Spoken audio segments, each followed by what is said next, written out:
The chandelier above the dining table cast fractured light across my mother's pearls, each facet glinting like tiny accusations. I could smell the rosemary from the lamb, the expensive Bordeaux breathing in crystal decanters, the suffocating floral arrangement centerpiece that probably cost more than most people's monthly rent. My hands were folded in my lap, fingers interlaced so tightly my knuckles had gone white.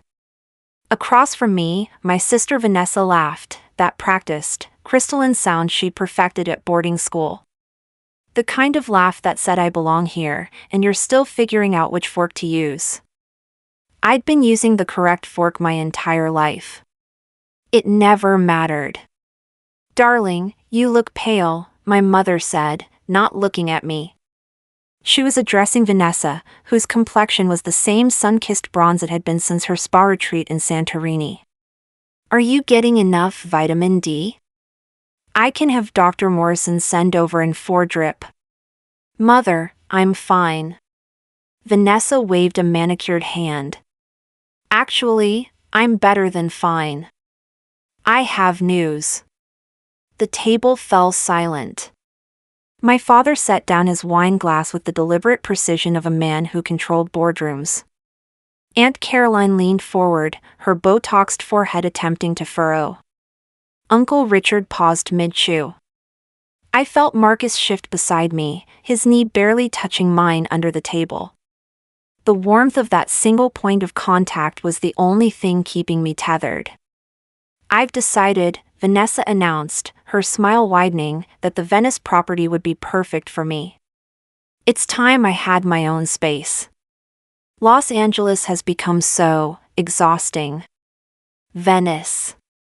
The house. My house. My grandmother had left it to me. Her only grandchild who'd bothered to visit her every Sunday for the last 3 years of her life. Who'd read her mystery novels aloud when her eyes failed. Who'd held her hand through the final hospice days while Vanessa was too busy in Milan and Mother was too fragile to watch her own mother die. "That's wonderful, sweetheart," my mother cooed. "The house has been sitting empty anyway. Such a waste." Actually, the word came out smaller than I'd intended. I cleared my throat. "Actually, that's my house. Grandma Florence left it to me." The silence that followed had teeth. My father's eyes found mine for the first time all evening. Cold. Calculating. "The house is a family asset, Claire. Your grandmother was confused toward the end. You know that." She wasn't confused. My voice was steadier now, but my heart was hammering against my ribs like it wanted to escape. She had the will revised 6 months before she died. She was completely lucid. How would you even maintain it? Vanessa's laugh had lost its music. "You're a substitute teacher. Do you know what the property taxes alone cost?" I did know. I'd been paying them. Quietly.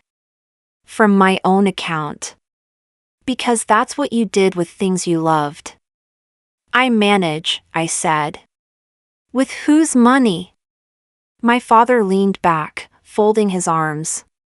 "Because unless I'm mistaken, that trust fund we set up for you has strict withdrawal limits." Marcus's hand found mine under the table.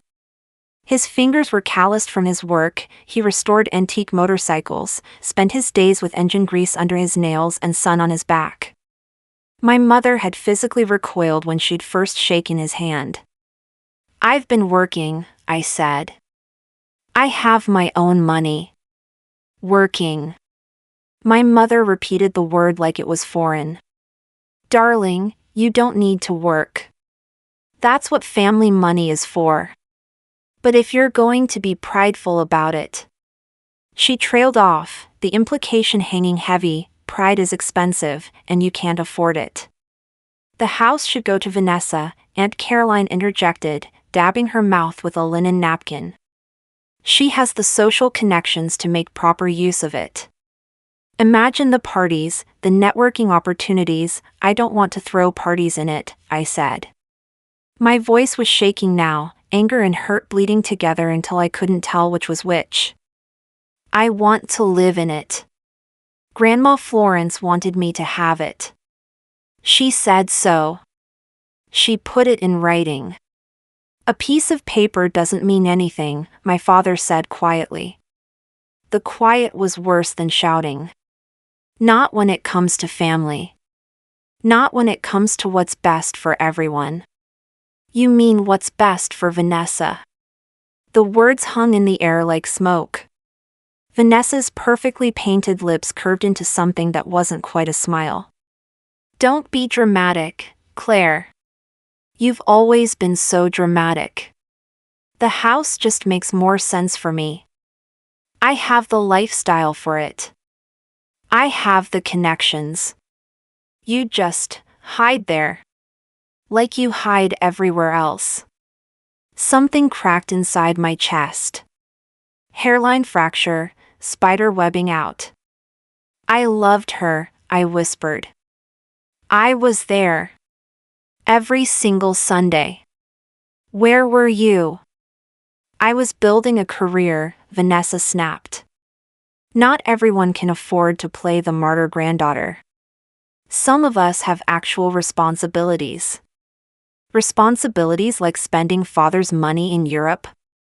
I regretted it immediately. Not because it wasn't true, but because the temperature in the room dropped 30 degrees. My father stood. He didn't raise his voice.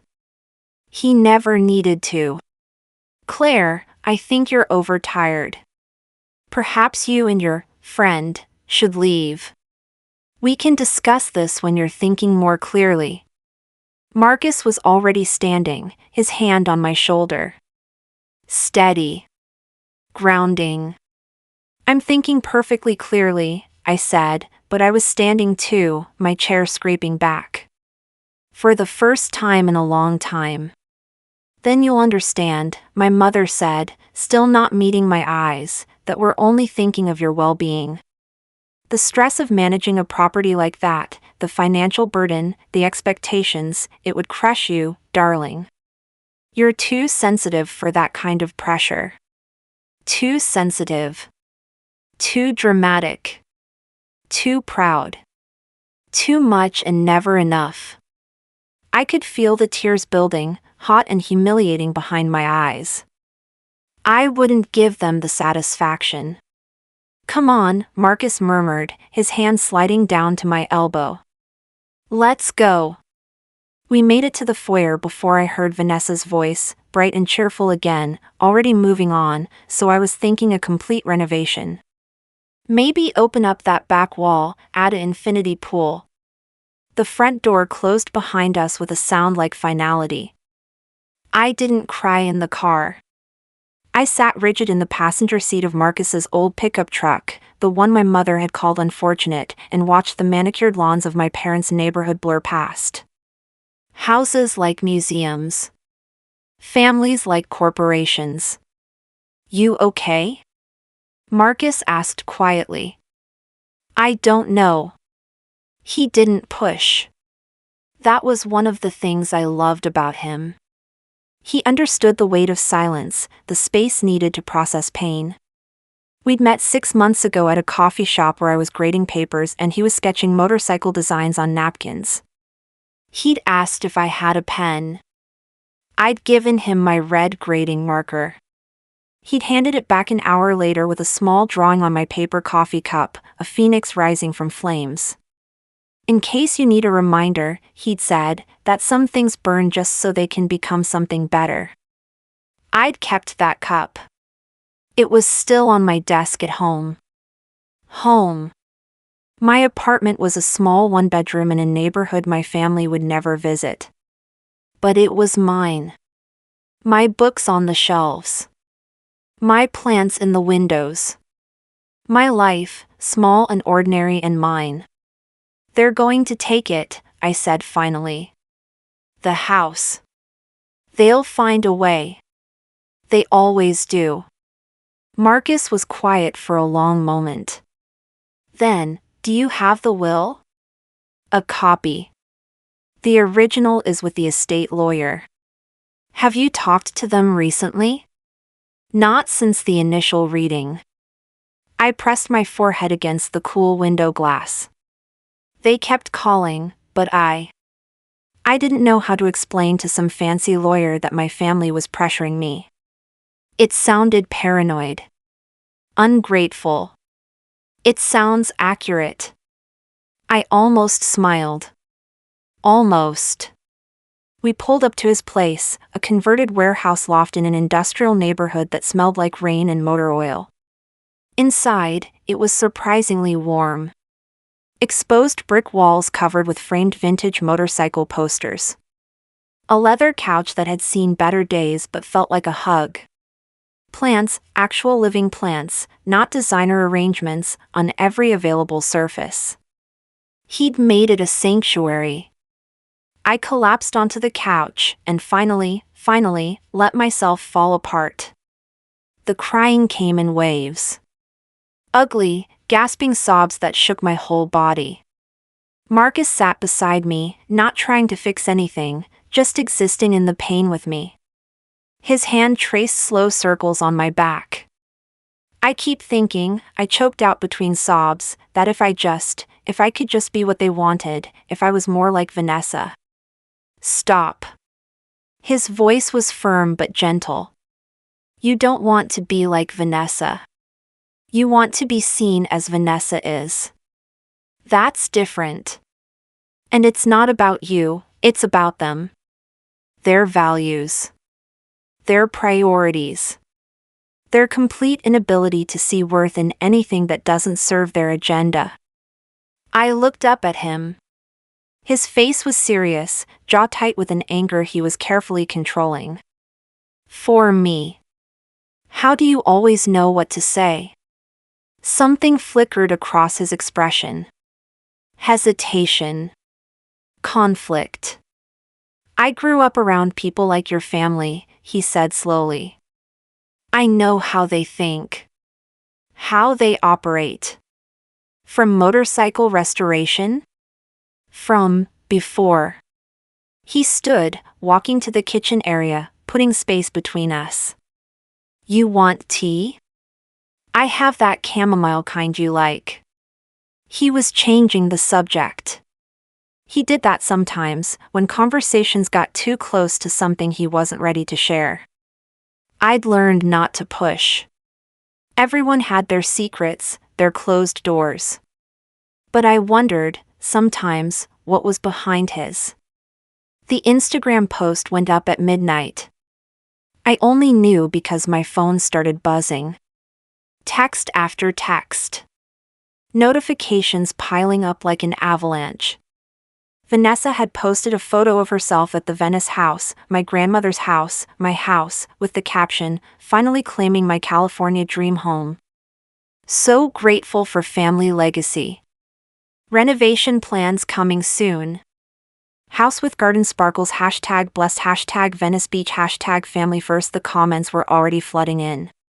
Hundreds of them. Her 200,000 followers congratulating her, asking about interior designers, sharing renovation tips. My phone buzzed again. The family group chat. Mother, Vanessa's post is getting wonderful engagement. So proud of you, sweetheart. Aunt Caroline, that house is going to be stunning with your vision van. Cousin Jennifer, about time that property went to someone who can appreciate it properly. I scrolled, my stomach churning. There was nothing. Not a single mention of me. Not even an acknowledgement that the house wasn't Vanessa's to claim. Another text. This one from an old college friend.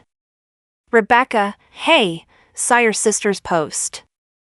I thought your grandma left you that house. What happened? I didn't know how to answer. How do you explain that your family is erasing you in real time? That they're rewriting history with confidence and social media reach? Me, it's complicated. Rebecca, do you need anything? That seems really messed up. Yes. No. Everything. Me, I'm okay. Thanks for checking. I wasn't okay. By morning, the story had been picked up by one of those luxury real estate blogs. Socialite Vanessa Ashford's new Venice Beach renovation project with photos of the house, speculation about the budget, quotes from Vanessa about honoring family history while creating modern luxury. Family history. Like our grandmother was just a convenient narrative device. My phone rang. I almost didn't answer, but the caller ID showed estate attorney Florence Ashford. Miss Ashford? This is Leonard Chin. I've been trying to reach you for several weeks.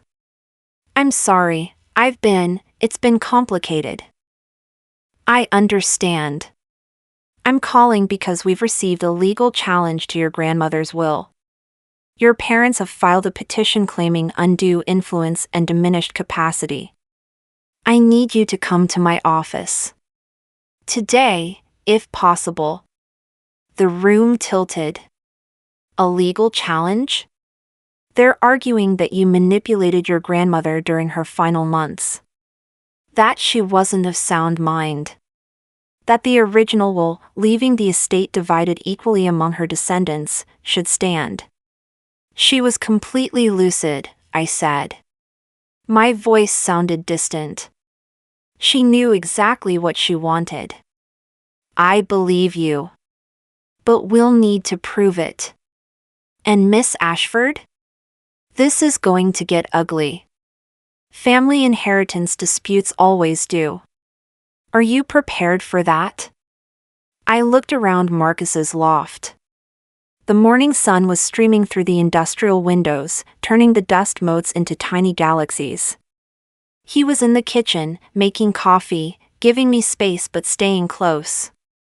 I don't have a choice, I said. Do I? There's always a choice. You could settle. Let them have the house, take a financial payout, walk away clean. Walk away. Let them win. Let them erase me. Become invisible. No, I said. I'll fight. What do I need to do? Come to my office. 2:00. Bring any documentation you have, letters from your grandmother, medical records showing her capacity, anything that demonstrates your relationship. I had boxes of letters. Years of Sunday afternoon notes, recipes, stories. Proof of love in blue ink and careful handwriting. I'll be there, I said. Marcus appeared with 2 cups of coffee, studying my face. Bad news? They're contesting the will. They're saying I manipulated her. I took the coffee, wrapping both hands around the warm mug. They're going to destroy me, aren't they? He set his own mug down carefully. Then he knelt in front of me, taking my hands. Listen to me, he said. His eyes were intense, serious. They're going to try. They're going to use every weapon they have: money, lawyers, social pressure, public narrative. They're going to make you doubt yourself, question your worth, wonder if you deserve to fight back. I'm already wondering that. I know.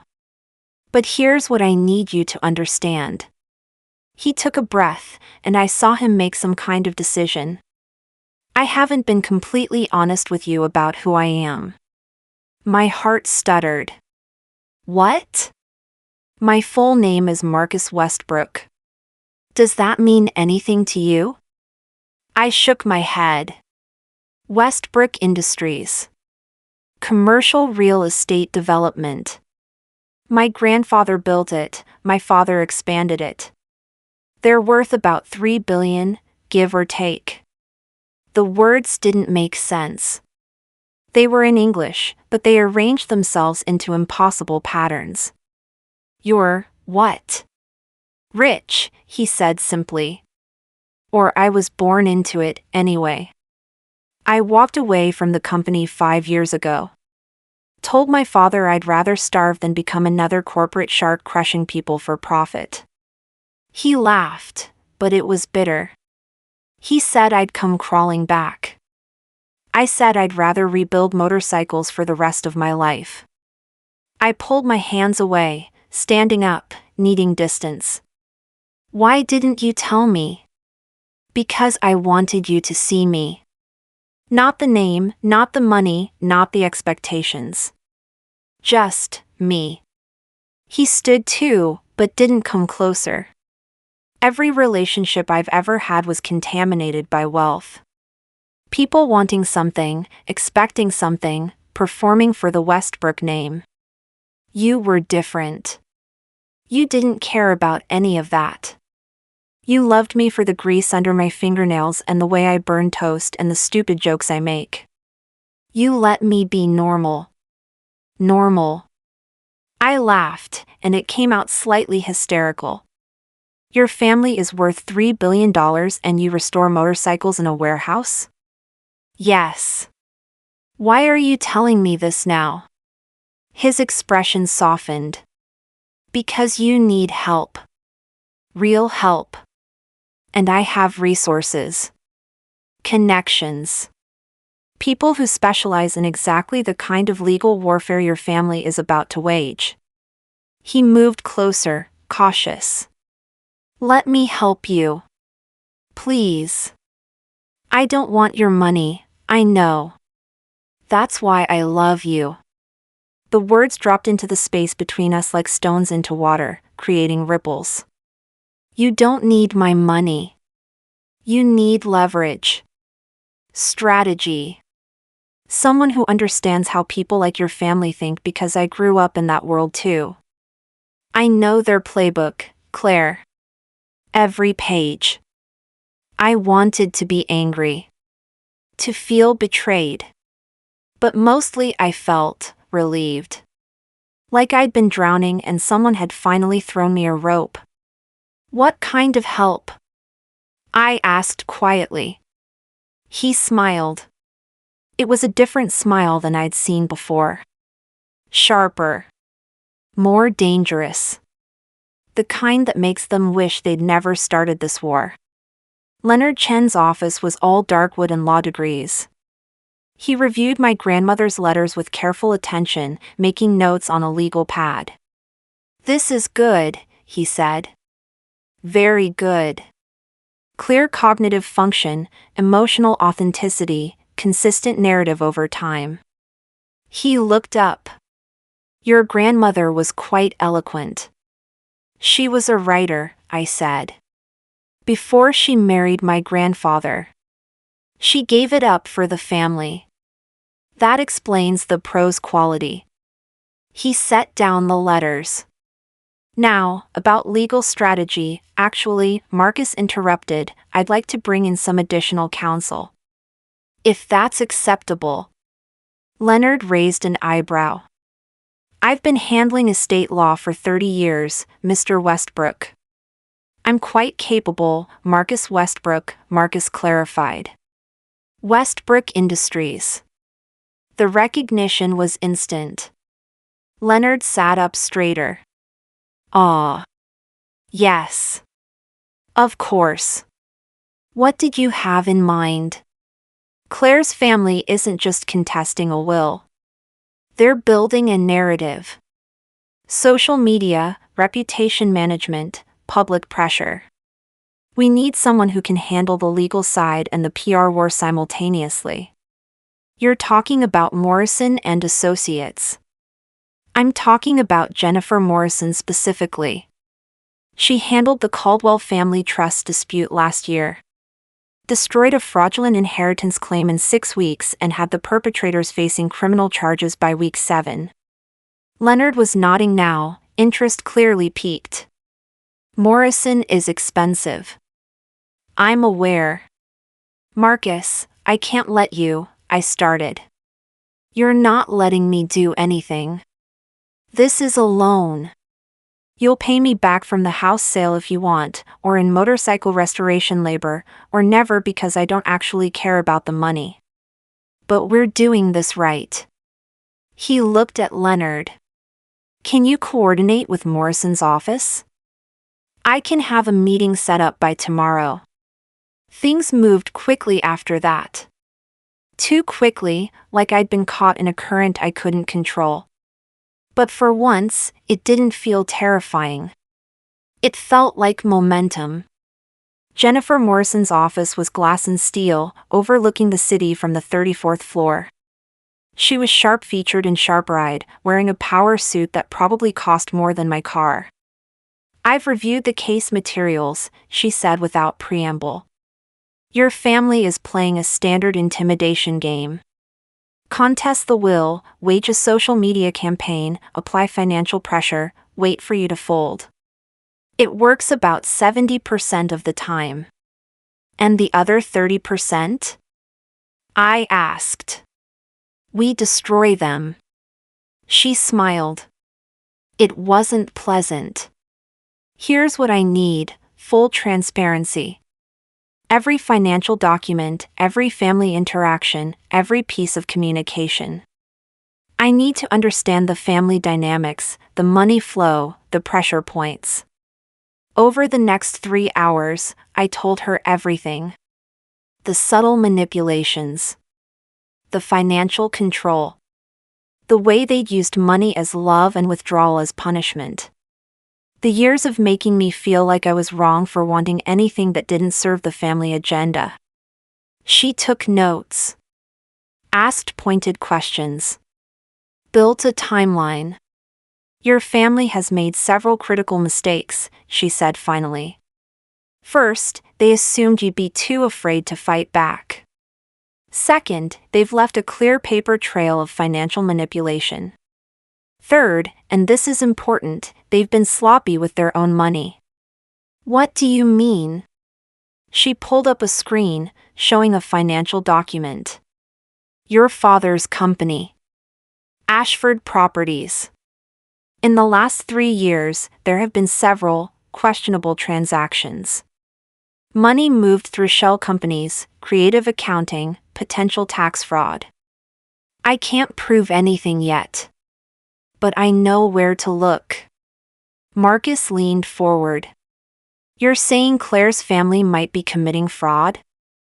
"I'm saying they're wealthy people who believe rules don't apply to them. That always leaves vulnerabilities." Jennifer closed her laptop. "Here's my recommendation: we fight the will contest aggressively. Simultaneously, we launch a quiet investigation into Ashford Properties' financial dealings. We don't play defense, we play offense. By the time we're done, they'll be too busy protecting themselves to worry about one Venice Beach house." "That sounds like mutually assured destruction," I said. "No. Mutually assured destruction is when both sides have equal weapons. This is just assured destruction for them, because they fired first." She looked at me carefully. "But I need to know you're committed. This will get ugly. They will say terrible things about you. They will try to break you. Can you handle that?" I thought about my grandmother's letters. The careful, loving way she documented our relationship, like she knew someday I'd need proof that I was loved. That I mattered. "Yes," I said. "I can handle that." "Good. Then let's burn their world down." The discovery phase was brutal. My parents' lawyers sent interrogatories, written questions demanding detailed answers about every aspect of my relationship with my grandmother. How often did we speak? What did we discuss? Did I ever suggest she change her will? Did I know about her declining health? Was I aware of the property values? Each question felt like an accusation. But Jennifer's team responded with their own discovery requests. Financial records for Ashford Properties. Communication logs. Tax returns. Suddenly, my parents were the ones scrambling to provide documentation. "They've filed a motion to limit discovery scope," Jennifer told me over the phone. "They're arguing our requests are too broad, not relevant to the will contest." What does that mean? It means we're making them nervous. They're trying to protect something. She paused. How do you feel about depositions? Terrified? Perfect. Fear makes you sharp. Your deposition is scheduled for next week. I'll prepare you, but remember, answer only what's asked, keep responses brief, don't volunteer information. And Claire? Your family will be there. Watching. The deposition room was smaller than I'd expected. Beige walls, harsh fluorescent lighting, a court reporter with expressionless eyes. My parents sat on the opposite side, flanked by 3 lawyers in matching navy suits. My mother was wearing her courtroom pearls. That's what I called them, the ones she saved for important appearances. Perfect, cold, expensive. She didn't look at me. The opposing counsel was a man named Richard Sterling. Silver-haired, grandfatherly smile, shark eyes. Ms. Ashford, thank you for joining us today. I just have a few questions about your relationship with your grandmother. It started simple. When did we meet? How often? Where? Then it turned. Would you say your grandmother was physically frail in her final year? She had health challenges, yes. Challenges that affected her mobility? Her independence? Sometimes. So she was dependent on others for care? She had help, yes. And you were one of those helpers? I visited her. I wasn't a caretaker. But you did help her with tasks? Running errands? Managing paperwork? I saw where this was going. They were building a narrative of dependence, of opportunity for manipulation. I helped her because I loved her, I said. Not because she needed me to. But she did need you, didn't she? She was alone, declining, vulnerable, objection. Jennifer's voice cut through. Argumentative. I'll rephrase. Ms. Ashford, did your grandmother ever express concern about other family members? Sometimes. What kind of concerns? I hesitated. She felt disconnected from them. Because you encouraged that disconnection? No. Because they were rarely there. How often did your sister visit? I don't know exactly. More than once a month? Less?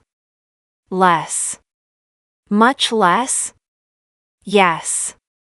Sterling smiled. So your grandmother saw you frequently and other family members rarely. And then, coincidentally, she changed her will to favor you exclusively. Do you see how that might look suspicious? I see how you're trying to make it look suspicious, I said. My voice was steady. But I also have 2 years of letters from her, explicitly stating her wishes, her reasoning, and her frustration with a family that treated her like an obligation instead of a person. Something flickered across my mother's face. Not quite guilt. Maybe recognition. Sterling shifted tactics. Let's talk about the Venice Beach property. Do you know its current market value? Approximately. And that approximate value is? 4 to 5 million. That's a significant asset for a substitute teacher.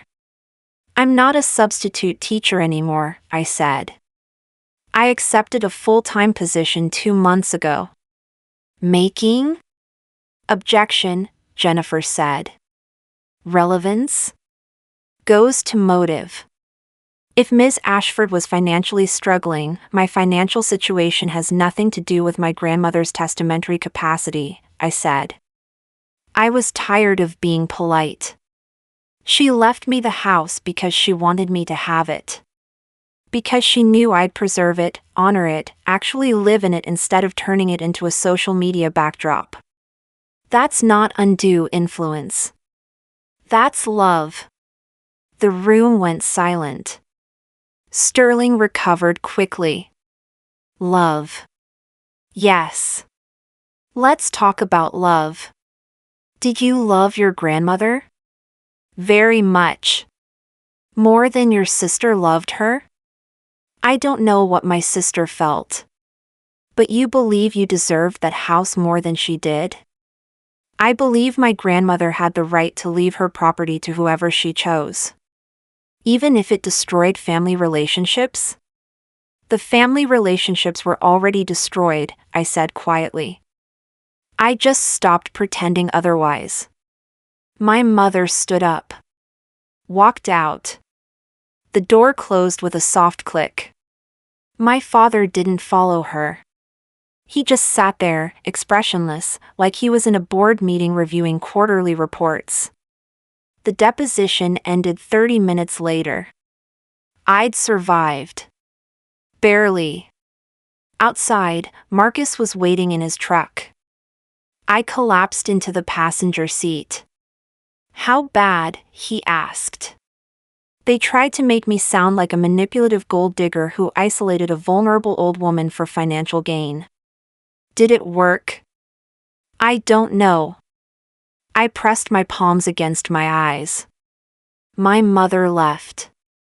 Just walked out. Good. Good? She's cracking. That's good. He started the engine. Jennifer called while you were in there. She found something. My heart jumped. What? Tell you at the loft. She's meeting us there in an hour. Jennifer arrived with a banker's box full of documents and a laptop under her arm. She looked grimly satisfied. Ashford Properties has been engaging in systematic tax fraud for at least 6 years, she said without preamble. Shell companies, inflated expenses, offshore accounts, the whole cliché playbook. And your father has been personally signing off on transactions that violate multiple federal regulations. I felt dizzy. Are you sure? We've had 3 different forensic accountants review the materials. They're sure. She pulled out a thick folder. The question is, what do you want to do with this information? What do you mean? We have leverage now. Significant leverage. We can approach their legal team privately, show them what we have, and negotiate a settlement. They drop the will contest, you get the house, everyone walks away. Or. She paused. We can go nuclear. Report the fraud to the IRS and SEC, trigger full investigations, potentially send your father to prison. Prison. My father. The man who'd taught me to ride a bike, even if he'd been disappointed I wasn't immediately perfect at it. I don't want him to go to prison, I said. Even after everything they've put you through? I want them to leave me alone. I want the house. I want my grandmother's wishes honored. I don't want revenge, I want peace. Jennifer studied me for a long moment. Then nodded. All right. We'll offer settlement. But Claire, you need to understand, they might not take it. Pride makes people do stupid things. If they refuse, we'll have to escalate. Let's try, I said. The settlement offer was delivered the next morning. Leonard Chin personally hand-delivered it to Ashford Properties' legal team, along with a sealed envelope marked Attorney Eyes Only. Inside the envelope was a summary of the financial irregularities Jennifer's team had uncovered, along with a simple message: drop the will contest or we file with federal authorities. We waited. 2 days. 3. A week. Then my phone rang. My father's number. I almost didn't answer. But Marcus nodded encouragement, and I picked up. Claire. My father's voice was different. Tired. We need to talk. I'm listening. Not on the phone. In person. Tomorrow. The house, your grandmother's house. Can you meet me there? Every instinct screamed danger. But I was tired of being afraid. I'll be there, I said. 2:00. I brought everyone. Marcus, Jennifer, Leonard Chin. We arrived 15 minutes early, parking across the street to watch. My parents' Mercedes pulled up at exactly 2. My father got out alone. No lawyers. No Vanessa. Just him. We approached carefully. The front door was unlocked. He'd opened it somehow, maybe with a key my grandmother had given him years ago. Inside, the house was exactly as I remembered. Hardwood floors that creaked in familiar places. The built-in bookshelves my grandmother had commissioned. The window seat where we'd read together on Sunday afternoons. My father stood in the living room, looking out at the ocean. Your grandmother loved this view, he said without turning. She used to say it reminded her there was a world beyond the family business. Beyond the expectations. I didn't respond. Just waited. He turned finally. He looked older. Smaller somehow. I read your grandmother's letters, he said. The ones your legal team submitted as evidence. All of them. Those were private. I know. But they're part of the legal record now. He took a breath. She was disappointed in me. In all of us. She said we turned family into a corporation and love into a transaction. She wasn't wrong. No. She wasn't. He walked to the mantel, touching a photo frame, my grandmother on her wedding day, young and radiant. I thought we were building something. Legacy. Security. Protection. But somewhere along the way, we forgot what we were supposed to be protecting. Why are you here? I asked. To tell you we're dropping the will contest. The house is yours. Legally, officially, permanently.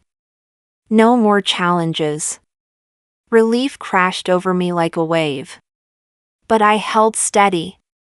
And the fraud investigation? My lawyers tell me that if you proceed with that, I'll likely face criminal charges. Federal prosecution. Prison time. He looked at me directly. I'm asking you not to. Not for me, I probably deserve it. But for your mother. For the family reputation. The family reputation, I repeated. That's what you care about? I care about a lot of things I've been too proud to admit. He set the photo down carefully. I care that my daughter feels like a stranger. I care that I drove her away by treating love like a bargaining chip. I care that I'm standing in my dead mother's house asking for mercy from the only person who actually loved her. The words hung in the air, fragile and honest. I don't want revenge, I said quietly. I never did. I just wanted to be seen. To matter. To have someone believe I was worth something beyond social status and proper connections. You do matter, he said. I'm sorry it took losing you to realize that. It wasn't enough. It wouldn't undo years of neglect and manipulation. But it was something. I won't pursue the fraud charges, I said. On one condition. Anything. Stay out of my life. Completely. You and Mother and Vanessa. No surprise visits, no manipulation, no social media campaigns. I'm done performing for your approval. He nodded slowly. And if we want to reconnect? Eventually? Then you reach out honestly. Not as benefactors or authority figures or disappointed parents. As actual human beings willing to do the work of rebuilding trust. I looked around the room at my grandmother's life preserved in furniture and photographs. Grandma Florence spent her whole life compromising who she was for family expectations. I'm not doing that. Not anymore. I understand. He moved toward the door, then paused. For what it's worth, your grandmother would be proud of you. The way you fought for this. The way you didn't let us make you small. I know, I said. She told me so. In every letter. He left quietly. Through the window, I watched him walk to his car, get in, drive away. It felt like watching a chapter close. Jennifer was smiling. That went better than expected. Is it really over? I asked. The legal part? Yes. We'll get the formal paperwork filed within a week. The house will be officially, irrevocably yours. She started packing up her laptop. The emotional part? That's going to take longer. She wasn't wrong. 3 months later, I was standing in my grandmother's house, my house, watching the sunset paint the ocean in shades of amber and rose. Marcus was in the kitchen, attempting to cook dinner and making a beautiful mess of it. The renovation had been simple. Fresh paint. Restored hardwood floors. Furniture that felt lived in rather than displayed. I'd turned the second bedroom into a reading room, shelves filled with my grandmother's books and mine, overlapping generations of stories. Vanessa had posted a vague Instagram story about new chapters and unexpected changes but never directly addressed the house situation. Last I heard, she was in New York, launching a lifestyle brand. My parents had kept their distance. I'd received a card on my birthday, nothing written inside except their signatures. It was more than they'd given me in years, and somehow less. I was okay with that. Food's ready, Marcus called. And by ready, I mean it's definitely cooked, and possibly even edible. I laughed, walking into the kitchen. The table was set with mismatched plates we'd found at an estate sale. Wildflowers in a mason jar. Candles that smelled like vanilla and sage. It was imperfect and beautiful. Thank you, I said, wrapping my arms around him from behind. For everything. For believing in me. You did the hard part, he said, turning to kiss my forehead. I just provided the resources. You provided the courage. We ate dinner watching the sunset. Talked about nothing important, his latest motorcycle restoration, my students, a documentary we wanted to watch. The kind of ordinary conversation that felt like luxury after months of legal warfare. Later, as we sat on the porch with wine and stars, Marcus said, "Do you regret it? Fighting back? You could have settled early, taken some money, avoided all the pain." I considered the question seriously. The depositions had been brutal. The social media attacks had stung. There had been nights I'd cried until I couldn't breathe, days I'd wanted to give up. But I looked at the house now, lit from within, warm and welcoming, finally mine, and I knew the answer. No, I said. I don't regret it. Because I'm not just fighting for a house. I was fighting for the right to exist on my own terms. To honor someone I loved. To stop being invisible. You were never invisible, Marcus said softly. They just refused to look. Maybe that was true. Maybe I'd been visible all along, and the problem was never me, it was them. Their inability to see value in anything that didn't serve their agenda. Their unwillingness to recognize love that came without conditions.